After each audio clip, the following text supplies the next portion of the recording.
working with Mr. Wooten, who's supported us tremendously through all of this.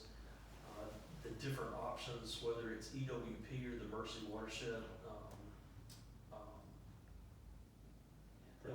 protection, Mercy Watershed Protection, the EWP program, and others that are available and can come in and assist where FEMA doesn't do debris removal in the waterway. So what we want to do is identify every program possible to try to make these streams whole again and reduce the impact in years to come. And that's a significant undertaking.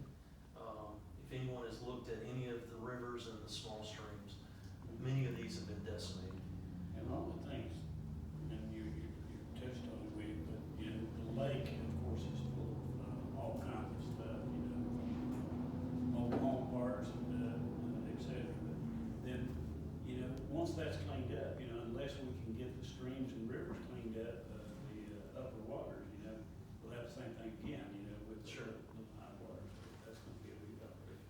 Yeah, and it's definitely something that we're very keen on because there's a lot of debris that is laid against, whether it's private bridges or state bridges now that has the potential of causing even further impacts. And just Northwest McDowell has a substantial amount of waterway debris that's got to be cleaned up. With the hurricane and the flooding, so you've got rivers that have changed their course of flow.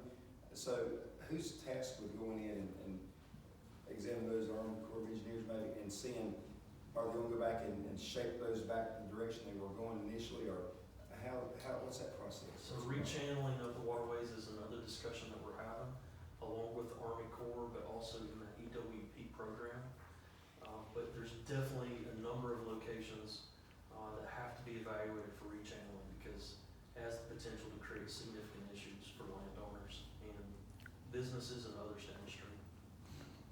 And with the landslides, so will they also evaluate that to make sure that whatever can be done to make sure that a future rain won't just bring them on down further? Yeah, so we've asked USGS to evaluate a number of slides, and that is if a homeowner has a slide on the property, the EOC can connect them to the USGS for technical assistance.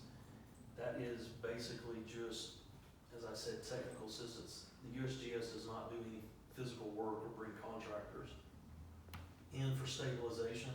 It's simply giving best practice recommendation on what the landowner can do moving forward. Moving on in debris, we've got right-of-ways for private roads and developments. We've talked about waterways, private property, including destroyed structures.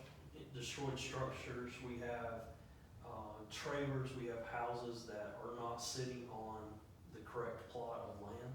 They have been washed downstream.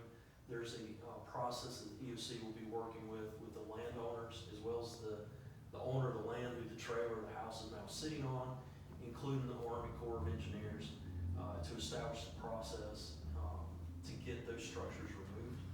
Campgrounds, we requested last week